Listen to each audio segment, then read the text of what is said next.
समिति। तो ये संतों का जीवन कथा। एक दिन अपने संध्या बंदन से निवृत्त होकर के जब बैठे थे तो उनके मध्य में एक छोटा सा संत, मात्र उम्र है 16 साल की। जब संत 16 साल की उम्र वाले सूत जी महाराज, उनका नाम है सूत जी महाराज। अच्छा, एक इनका नाम और है, इनको बोलते हैं रोमहर्षण। रोमहर्षण क्यों बोलते हैं? क्योंकि जब ये भगवान की कथा सुनाते हैं तो जितने सुनने वाले श्रोता इनके सब रोम रोम पुलकित हो जाते हैं। भगवान की कथा सुनकर रोमांचित हो जाते हैं।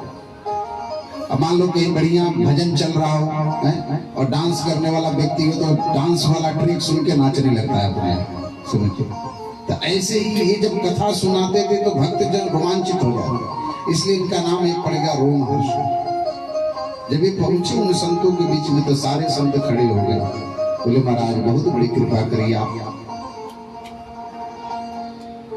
जब संतों ने खड़े होकर उनका सम्मान किया तो कहते हैं कि आप मेरा सम्मान बिल्कुल मत करिए। अरे आप तो बड़े बड़े महात्मा अमलात्मा मनीषी जन, मैं तो आपके सामने एक नन्हा सा बालक हुआ, मेरा स्वागत करते, मुझे बिल्कुल अच्छा नहीं लगा। जो महान व्यक्ति होता है ना, जो बड़ा व्यक्ति होता है, वो कभी सम्मान की अपेक्षा नहीं करता। आप किसी का अपमान जब करेंगे जो अपमान के लायक होगा तब ना अपमान करेंगे।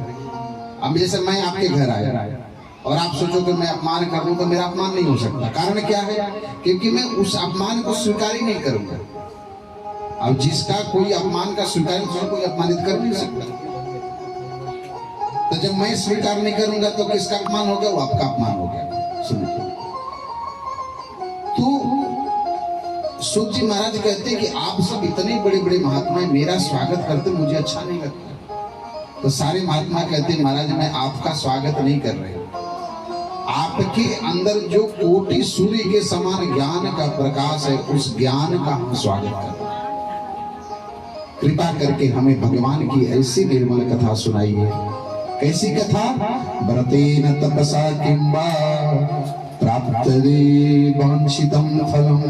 ऐसा कोई व्रत बताइए, विधान बताइए कि जिस व्रत के करने से, जिस विधान के करने से मनवांछित फल, मनवांछित मतलब जो मन में इच्छा हो वो फल हमें प्राप्त हो जाए।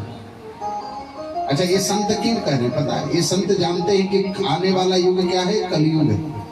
इस युग में बैठे, इस युग का नाम क्या है? कलयुग। इस लोक का क्या नाम है? इस लोक का नाम है मृत्यु लोक। अच्छा, इस मृत्यु लोक में सबसे बड़ा भय किस चीज का है? किसका भय है? मरने का भय। प्रत्येक व्यक्ति को मरने का भय, चाहे इंसान हो, चाहे छोटा सा पक्षी हो, चाहे कीड़े मकोड़े। कीड़े मकोड़े के हाथ लगाओगे तब भागेगा, उसको भी मरने का भय। तो मृत्यु लोक में प्रत्येक व्यक्ति को मरने का भय, क्योंकि मृत्यु प्रत्येक व्यक्ति को भयाक्रांत रखता है। तो हमें मृत्यु से, भय से मुक्त होना है तो हमें क्या करना चाहिए? हमें भगवान से अपना रिश्ता बना लेना चाहिए। अगर किसी व्यक्ति को चोर से खतरा हो कि मेरे घर में आकर के चोरी न करे तो उसको क्या करना चाहिए? चोर से मित्रता कर लो, आपके घरों कभी नहीं है। तो भगवान से रिश्ता कैसे बनेगा? तो भगवान से रिश्ता बनाने के लिए 4 गुण आपके जीवन में होना चाहिए, तब भगवान से आपका संबंध बनेगा। पहला, जितासनो जित श्वासो जित संगो जितेंद्रियः। सबसे पहले आप एक आसन पर ज्यादा से ज्यादा बैठने का प्रयास करो। जैसे आप बैठे, सुबह सुबह माला लेकर के बैठे, 5 मिनट बैठे, आपके कमर में दर्द होने लगा तो सारा दिमाग का कमर में चला गया तो भगवान में खाक लगेगा? क्या लगेगा? तो एक आसन पर ज्यादा से ज्यादा बैठने का प्रयास करना चाहिए, पहला। और दूसरा लक्षण क्या है? जितासनो जित श्वासो। प्राणायाम के माध्यम से अपने श्वास को छोड़िए, बाहर करिए, अंदर लीजिए, बाहर करिए। एक हाथ से खींचिए, फिर उसको थोड़ा देर रोकिए, फिर उसको बाहर करिए। बाबा रामदेव सिखाते हैं ना प्राणायाम, वो करना चाहिए। और तीसरा उपाय क्या है? जित संगो। व्यक्ति को अच्छे लोगों का हमेशा संग करना चाहिए। अगर बुरे लोगों के संग करोगे तो सारी बुराई आपके अंदर आ जाएगी, अच्छे लोगों के संग करोगे तो अच्छा है। तो हमेशा जीवन में अच्छे लोगों का संग करना है।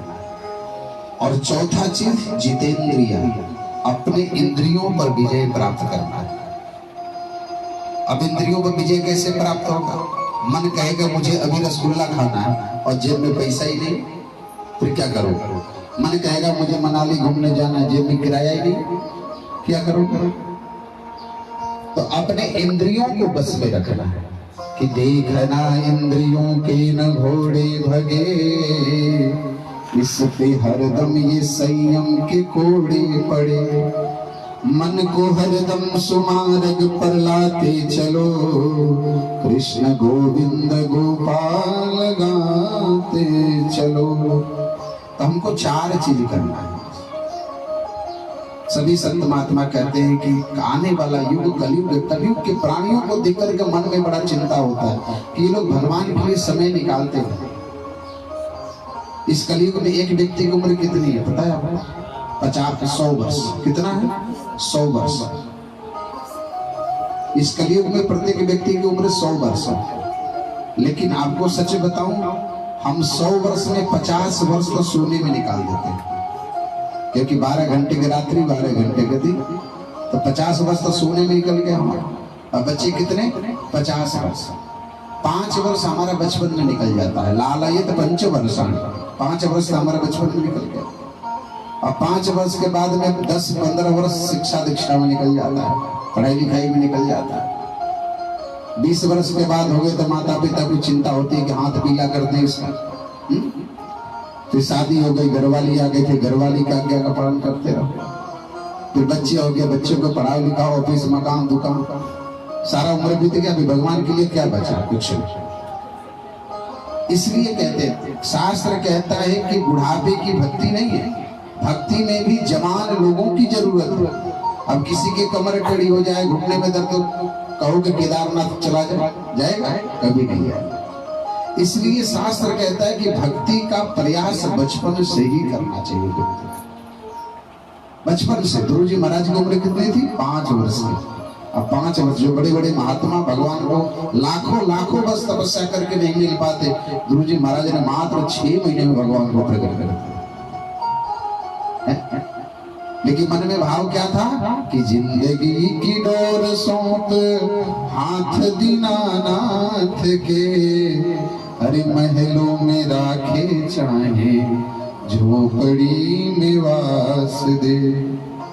राम रंग जीवन अंग अंग अंग रंगिए, जाहि विधि राखे राम ताहि विधि रहिए। जब ध्रुव जी महाराज घर से निकल रहे थे ना, तो नारद जी मिले। बोले कहाँ जा रहे हो? जंगल में इतना सुनसान। बोले कि भगवान से मिलने जा रहा हूँ, एड्रेस पता है तो बता दो, कहाँ मिलते हैं? ध्रुव जी महाराज, नारद जी बोले कि कहीं शेर और भालू देख लिया तो तुरंत ब्रेकफास्ट कर जाएगा तुम्हारा। बोले कि नहीं, जिसका रखवाला स्वयं भगवान है उसको कौन मार सकता है? जाको राके साइया मार सके ना कोई, अब बाल न बाका कर सके जो जग गई। सारे संसार की चिंता को देख के संत महात्मा कहते हैं कि भगवान की ऐसी कथा सुनाइए जिससे मन को तृप्ति करे। श्रेयसाम यद भवे श्रेय पावना नाम च पावन, जो श्रेष्ठों में भी परम श्रेष्ठ हो, जो पावनों में भी परम पावन हो। कृष्ण प्राप्ति कर्म शश्वत, जो भगवान को प्राप्त करा दे, हनुमान को प्राप्त करा दे, राम को प्राप्त करा दे, ऐसी कथा सुनाइए। नारद जी कहते हैं कि सूत जी महाराज कहते हैं कि जिस प्रकार से आप सबके मन में शंका है, ऐसे ही एक बार नारद जी के मन में भी शंका है। नारद जी के मन में क्या शंका हुई? एक बार नारद जी सत्संग की खोज के लिए घूम रहे थे, लेकिन कलयुग के लोगों को देख करके बड़ा चिंतित हुए। गृहस्थ के घर में गए, संत के पास गए, पाखंड निरता संता, जितने बड़े महात्मा उतनी बड़ी हवेली है, जितना बड़ा पैसा उतना बड़ा मठाधीश बन जाते हैं। पाखंड निरता, सारे संत महात्मा सब पाखंड। आज जो पाखंड से परे हैं वो दुनिया में मिलते ही दुर्लभ है। हमारे प्रेमानंद जी महाराज जी को देखो, दोनों किडनी नहीं है, बरसों से नहीं है, लेकिन देखिए क्या चेहरे पर चमक है। तो वो आपके पास में उपलब्ध नहीं हो पाएंगे। तो संत महात्मा दुनिया से परे है, आज दुनिया में वो महात्मा नहीं, वो ठग है। क्या है वो? दुनिया के भेष बना करके जटा बढ़ा कर ठगने का काम कर रहा है। महाराज जी गृहस्थ के घर में गए थे। गृहस्थ में कोई बुजुर्गों का, माता पिता का आदर नहीं करता है। तरुणी प्रभुता गे हे श्याल को बुद्धिदायक। ससुराल के साले साहब बुला करके परामर्श देते हैं कि ये मकान ऐसे बनाओ, ऐसे करो, वैसे करो। माता पिता कोई पूछता नहीं। नारद जी महाराज मन में सोचे कि लोगों का कैसे कल्याण होगा, क्या करें लोगों के लिए। बड़ा विचित्र मन हुआ। भगवान के पास गए। भगवान से कहते हैं कि प्रभु, अच्छा इस बार जब भगवान के पास नारद जी गए, नारद जी तो भगवान से हमेशा जाते नहीं थे, लेकिन आज जब भगवान के पास गए तो उनका मन बड़ा चिंतित, मुंह लटका हुआ। भगवान कहते हैं कि भैया नारद जी क्या बात है, आज बड़ा चिंतित हो। कथम ब्रह्मण दीनम कुत चिंता तुरो भगवान। अरे आपके मुखमंडल पर इतना चिंता क्यों? अरे आपकी जैसे संत को दर्शन करने से दुनिया की चिंता खत्म हो जाती है। आपके जैसा इतना महान संत स्वयं चिंतित है। नारद जी कहते हैं कि प्रभु मैं अपने लिए चिंतित नहीं हूं, मैं संसार के लिए चिंतित हूं कि लोगों का कल्याण कैसा। संत का कोई अपना नहीं होता, संत का पूरा समाज संत का होता है। तत्र नारायणं देव कृष्ण वर्णं चतुर्भुजं शंख चक्र गदा पद्म वनमाला विभूषितम्। भगवान के सुंदर स्वरूप को देख के नारद जी बड़ा उनका मन अनुग्रहित हुआ भगवान के प्रति। भगवान कहते हैं कि बिल्कुल चिंता मत करिए। नारद जी कहते हैं कि प्रभु मुझे अपनी चिंता नहीं, संसार के लोगों का कल्याण कैसे होगा। कलयुग के प्राणी आपका नाम स्मरण करना नहीं जानते, इन लोगों के पास समय नहीं है। आप कृपा करके मुझे सागर में गागर के समान कोई उपाय बता दीजिए। अब किसी व्यक्ति को समुद्र को घर में प्रकट करना है तो कैसे करेगा? अगर आप कोई कहे कि आप समुद्र को अपने घर में लाओ तो कैसे लाओगे? नहीं ला सकते। तो क्या करना? एक मटकी में समुद्र का जल भर लो घर, तो जल आ गया तो समुद्र आ गया आपके घर में। तो जिस प्रकार से समुद्र के अंदर इतनी विशाल क्षमता है, उस क्षमता रूपी सागर को एक छोटे से पात्र में एकत्रित करके कलयुग के लोगों को कल्याण के लिए कोई साधन बता दीजिए, क्या करेगा? भगवान कहते हैं कि नारद जी तुम बिल्कुल चिंता मत करो, तुम्हारे लिए मैं जरूर उपाय बताऊंगा। बोले क्या करना है? करो। बोले कि आप भगवान श्री सत्यनारायण व्रत की व्याख्या करें। हम लोग जो 5 अध्याय में भगवान की कथा सुनते हैं, भगवान की कथा नहीं है ये। क्या है? सत्यनारायण व्रत की व्याख्या है, महिमा है। इसको कथा मत कहिए। क्या है? भगवान के व्रत की महिमा है। चाहे लीलावती कलावती ने कथा सुनी हो, चाहे लकड़हारे ने कथा सुना हो, चाहे ब्राह्मण ने कथा सुना हो, चाहे राजा ने सुना हो, चाहे वैश्य ने सुना हो, इस सबने भगवान के व्रत को किया है, व्रत को किया। उस व्रत का महिमा करने से आप कोई व्रत करें उसका क्या महिमा होगा? तो गांव वाले बताएंगे भैया इसने व्रत किया तो इसको ये मिल गया। तो ये व्रत की महिमा है। भगवान कहते हैं कि सत्यनारायण भगवान का व्रत करो। बोले प्रभु कलयुग के प्राणी बिना स्वार्थ का कोई काम नहीं करते। मंदिर में भी जाएंगे तो कहेंगे महाराज हमारा बढ़िया चकाचक दुकान चल जाए तो 5 किलो देसी घी के लड्डू चढ़ाएंगे। मंदिर में जाकर के समझिए कि क्या गया, थोड़ा सा एक चिनोरी चढ़ा दिया एक डिब्बी में। आज वो माता बहनों के पास होता है ना डोलची में, इतना उसमें रोली चावल हल्दी सब होता है, ले जाकर के भगवान को चिनोरी चढ़ा दी। उस डिब्बी में नहीं देखते कितने जीव जंतु भरे, उसे भगवान को लगा दिया। अपने लिए कितना बढ़िया चकाचक पूड़ी मालपुआ रबड़ी मलाई पनीर क्या क्या बनाते, भगवान के लिए चिनोरी चढ़ा। और क्या कहते हैं? सुख संपत्ति घर आवे कष्ट मिटे तन का। सुख भी आए संपत्ति भी आए सारा कष्ट भी मिट जाए। और दिया क्या भगवान को? चिनोरी दे दिया भगवान, खाओ, नहीं तो मुंह में चिपका देते हैं उनको ले जाके। कई लोग है ना मुंह में लगा देंगे एकदम, खाओ। तो ऐसा भगवान है। भगवान ये जितने आप प्रसाद लेकर के आएंगे उसका भगवान इसको खाएंगे थोड़ी ना। भगवान नहीं खाते इसको। भगवान क्या खाते हैं? भगवान आपके निर्मल भाव को खाते हैं। भगवान के सामने बढ़िया बन ठन करके जाओगे तो भगवान आपको घास भी नहीं डालेगा। भगवान सुंदर लोगों से भगवान से नफरत करते हैं। कारण क्या है पता है? अगर कोई बहुत बढ़िया सुंदर व्यक्ति हो तो वो कभी भी नहीं चाहेगा कि मेरे समान कोई सुंदर आ जाए मेरे पास। कोई चाहेगा? नहीं चाहेगा। कुछ ना कुछ थोड़ा सा डाउन ही हो तब भाई जजमेंट में। तो भगवान को सुंदर पसंद नहीं। भगवान जब रामावतार में थे तो एक सुंदरी उनके सामने हो आई थी। आपको याद है कौन आई थी? आई थी। और एक सुंदरी भगवान जब कृष्ण बने तभी भी आई। कौन आई थी? कृष्ण बने तो कौन आई थी? पूतना। पूतना भी सुंदर रूप करके आई थी। अहो वकीयम स्तनकाल विष लगा करके आई, सुंदर बन करके। जब सुंदर थी नहीं, लेकिन ब्यूटी पार्लर करके मेकअप से करके भगवान के पास पहुंच गए जाकर। लेकिन भगवान ने घास तक नहीं डाला, देखा ही नहीं। जानकी जी की तरह भगवान देखते हैं और सुपनका से बात कर रहे हैं। क्या देखते भगवान? भगवान आपके निर्मल मन को देखते कि निर्मल मन जन सो मोहि पावा, मोहि कपट छल छिद्र न भावा। भगवान को कपट छल छिद्र नहीं चाहिए। कहते कलयुग के प्राणी प्रभु कुछ बिना स्वार्थ का आपका कोई काम नहीं करेंगे। भगवान कहते हैं कि ये ऐसा व्रत है नारद जी कि मन में कोई भी कामना हो, चाहे पुत्र की कामना हो, चाहे धन की कामना हो, चाहे यश की कामना हो, चाहे वैभव की कामना हो, मात्रिक मन में जीवन मात्र संकल्प लेकर के भगवान के प्रति। भगवान की कथा क्या है? भगवान का व्रत क्या है? भगवान की सन्निधि क्या है? कल्प वृक्ष है। इसके सामने बैठ करके संसार की किसी वस्तु की कल्पना करोगे तुरंत प्रकट कर देगा। आपको धन की इच्छा है, भगवान के सामने धन की इच्छा लेकर संकल्प करके कथा सुनी। घर में पुत्र नहीं हो रहा है, पुत्र के लिए संकल्प करके। अभी मैं ये तो एक घटित घटना बता रहा हूँ। महाराज जी के कोई शिष्य थे, उनके घर में कई वर्षों से संतान नहीं हो रहा। अचानक महाराज जी ने कहा कि सत्यनारायण की कथा सुनो, जरूर भगवान की कृपा होगा। एक साल तक वो कंटिन्यू हर पूर्णिमा को कथा सुनते थे। और जिस दिन उनके घर में संतान हुआ तो हम दोनों ही गए थे उनके घर पर अंधेरी में, और कथा हो। तो ये भगवान की कथा है। धन के लिए करो, यश के लिए, वैभव के लिए, सब कुछ प्राप्त कर देगा।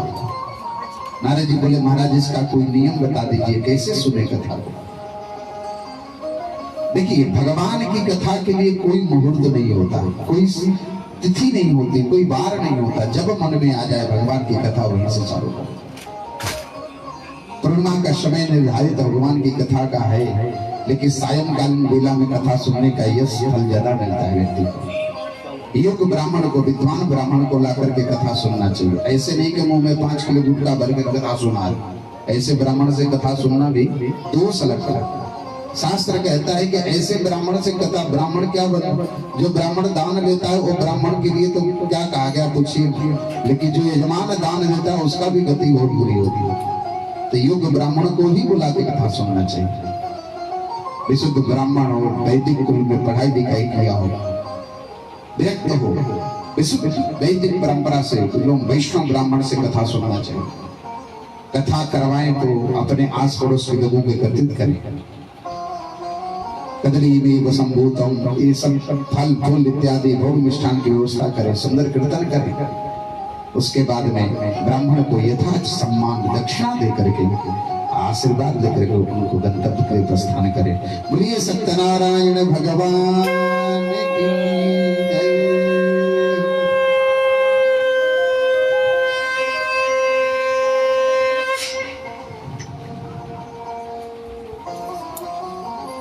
सुनाइए महाराज। सत्यनारायणाय नमः। चलिए पुष्प लेकर तो भगवान के नाम का कीर्तन करेंगे बड़े भाव से।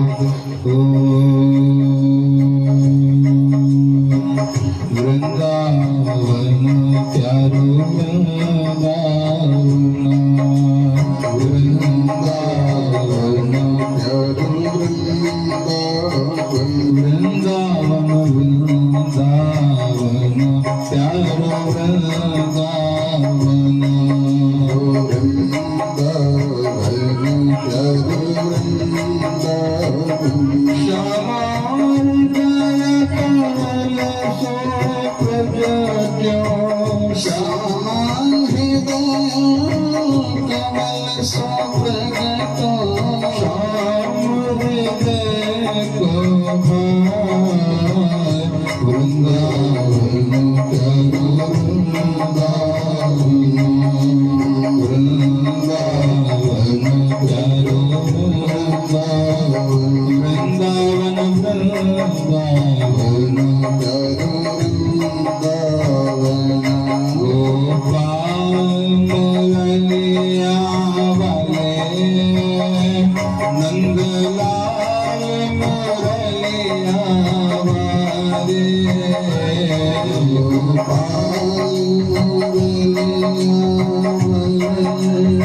दूसरे अध्याय की कथा।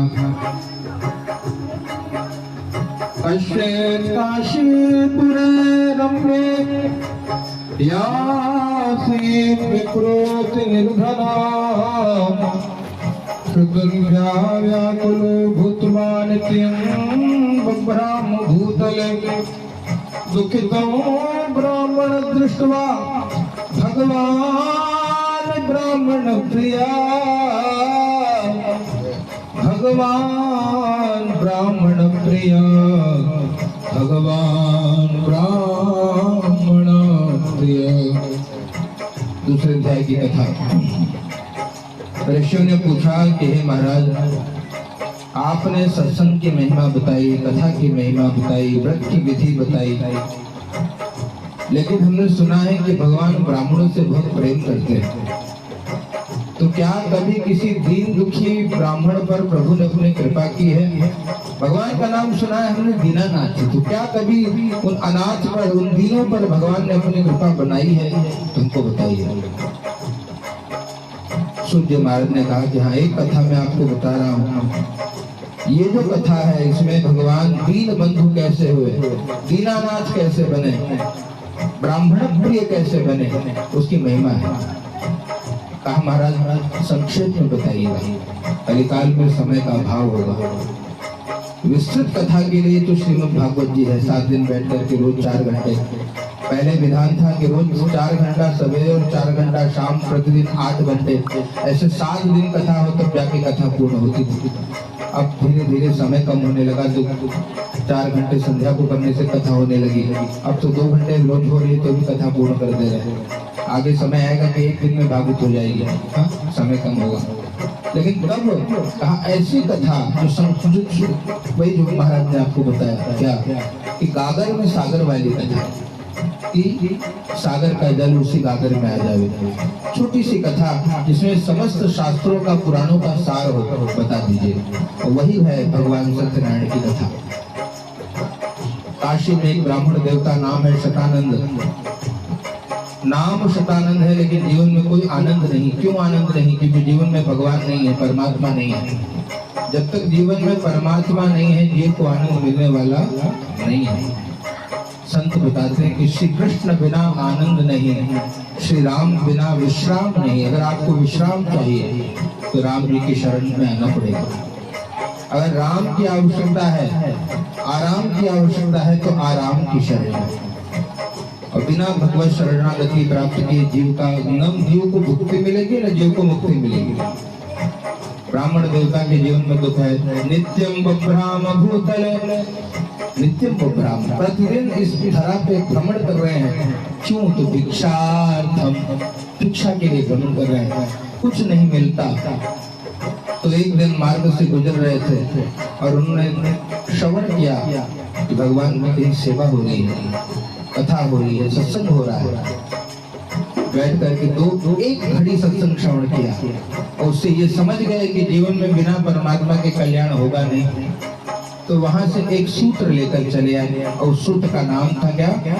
कलयुग केवल नाम धारा, कलयुग केवल नाम धारा। ये सूत्र ले लिया कि कलयुग में भगवान के नाम का और केवल नाम का आधार है। और नाम को पकड़ लिया। कौन सा नाम? तो नाम है नारायण, भगवान का नाम। और वही गाने लगे, गुनगुनाने लगे और भिक्षा मांगने लगे। और एक दिन नाम रटते रटते कृपा हो गई। क्या कृपा? पूर्व जन्म का पाप नष्ट हुआ, पुण्योदय हुआ। पुण्योदय हुआ तो परमात्मा स्वयं चले आए। कैसे आए? तो वृद्ध ब्राह्मण रूप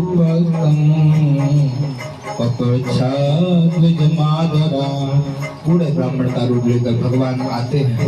आदर से पूछते हैं क्यों भ्रमण करते हो? दुख क्यों? दुख इसीलिए कि प्रभु मैं दरिद्र नारायण हूँ। दरिद्र नारायण हूँ इसलिए जब तक लक्ष्मी नारायण नहीं आ जाएंगे आनंद नहीं आएगा प्रभु। तो बोले करे क्या? भगवान ने कहा एक काम करो, जब लक्ष्मी नारायण की ही आप उपासना करोगे तो आपके जीवन में लक्ष्मी और नारायण दोनों आ जाएंगे। तो लक्ष्मी नारायण तक की सेवा करिए, सत्य नारायण का व्रत करिए, कल्याण हो जाएगा। ब्राह्मण देवता ने श्रवण किया, रात्रि भर निद्रा नहीं पाई। प्रातः काल संकल्प ले लिया कि भिक्षा में जो मिलेगा उसी से करेंगे। भिक्षा मांगे और जो कुछ मिला सब लेकर बैठकर मंदिर में भगवान की कथा श्रवण करते और कथा श्रवण करते, व्रत करते, भगवान के नाम का कीर्तन करते, भजन करते। इसके प्रभाव से कहा नाम करते करते करते करते भगवान की कृपा से दरिद्रता चली गई और उसके स्थान पे महालक्ष्मी ने स्थान ले लिया। आज ब्राह्मण देवता दरिद्र नारायण जो बने थे, ब्राह्मणों की दरिद्र हम कह रहे थे, आज ब्राह्मण देवता सर्व संपत्ति संबंधित हो, सभी संपत्ति उससे संपन्न हो गए। और फिर संपत्ति आई तो किया क्या? कहा भैया जब जीवन में संपत्ति आई तो दो काम करिए। क्या करिए? कहा दोनों हाथों ऊंचिए। यही भक्तों का काम, जितना आए उतना दोनों हाथ से दान करिए, सेवा करिए, यज्ञ करिए, भजन करिए। धन को सही जगह धन का उपयोग करें। ब्राह्मण देवता करने लगे। नित्य गौशाला, गौ माता की सेवा होने लगी। गौशाला की स्थापना कर दी, वेदशाला की स्थापना कर दी। बटु ब्राह्मणों को शिक्षा देने लगे। मंदिर बनाकर के श्री ठाकुर जी की अर्चा वितरण की उपासना आराधना करने लगे। साधु संतों के लिए भोजन भजन आदि की व्यवस्था करने लगे। ब्राह्मणों की सेवा करने लगे और इससे जीवन में बहुत आनंद की अनुभूति होने लगी। और एक दिन व्रत कर रहे थे, सेवा कर रहे थे, वहां पर साधु नाम का, वहां पर उनका एक मित्र आया, लकड़हारा, लकड़ी बेचने वाला, और आकर के उस गठरी को बाहर रखकर अंदर देखता है कि इतनी सारी संपत्ति, इतनी दिव्य व्यवस्था, कहा मित्र कैसे मिला? कहा मित्र ये सब तो श्री ठाकुर जी की कृपा का प्रसाद है। तो कहा मुझे भी बताइए, मैं भी व्रत को करूंगा। पूरे विधान को बता दिया। लकड़हारा लकड़ी बेचने के लिए जो कुछ द्रव्य मिला उसी से भगवान की कथा करी और तब संकल्प ले लिया कि जब जब समय मिलेगा भगवान की आराधना करूंगा। यहाँ सुखी रहे, देह को त्यागा तो भगवान के धाम को चले गए। जय जय श्री सत्यनारायण भगवान की जय। अथ तृतीय अध्याय। पुनः हाथ पुष्प ले लीजिए। ओम नारायण भजमन नारायण नारायण नारायण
तीसरे अध्याय की कथा से दुलका मुखो नाम रूपश्वासी महामती भार्या तस्य प्रमुखा च सरोजवदना सती। एक राजा की कथा है। राजा का नाम है उल्कामुख महाराज। उल्कामुख महाराज जी की धर्म पत्नी है जो सरोजवदना है, सती है, पथिक व्रत का पालन करती है। लेकिन जीवन में दोनों की एक अभाव है। अभाव क्या है? तो संतान का अभाव है। संतान प्राप्ति का संकल्प लेकर के भद्रशिला नदी के किनारे बैठकर बड़े भाव से भगवान की कथा श्रवण करते हैं, व्रत करते हैं। साधु नाम का बनिया वहां आया, देखा तो पूछता है किमर्थम कुशे राजन इतने भाव भक्ति से हे राजा क्या कर रहे हैं, क्यों कर रहे हैं? राजा ने बताया मैं संतान की प्राप्ति के लिए भगवान श्री सत्यनारायण का व्रत कर रहा हूँ। कहा मुझे भी बताइए क्यों?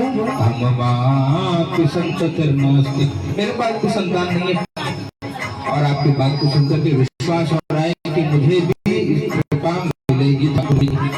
पूरे विधान को जानकर घर गए, अपनी पत्नी लीलावती को बताया थी हमारे घर भी संतान होगा।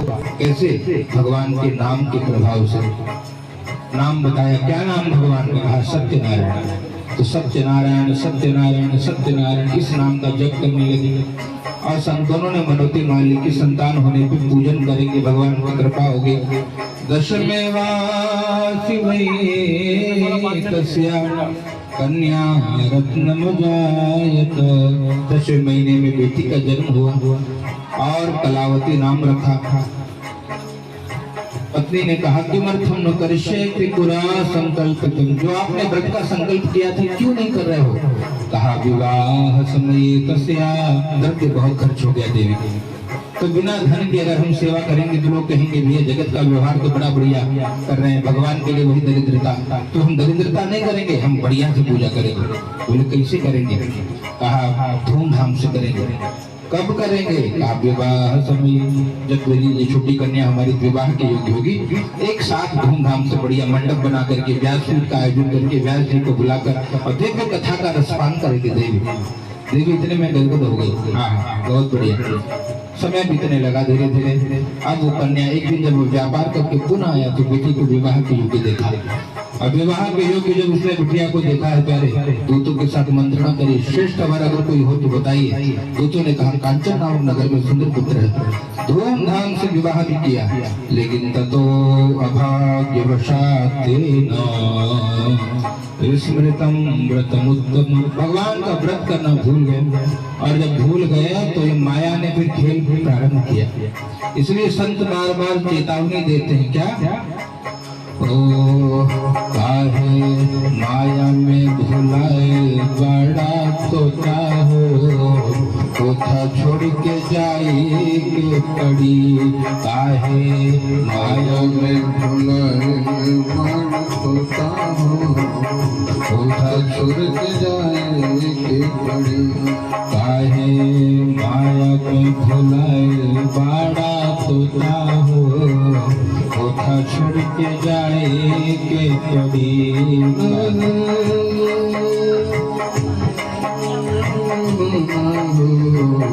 धोखा छोड़ के जाए के पड़ी।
इसीलिए हम सेवा कर रहे हैं। पति दामाद आ जाए, कृपा करी।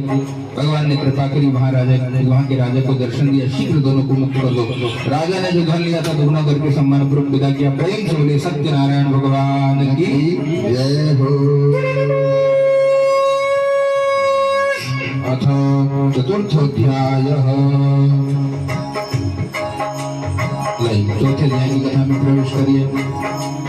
ठाकुर हमारे रमण बिहारी हम हैं रमण बिहारी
के। चरणों में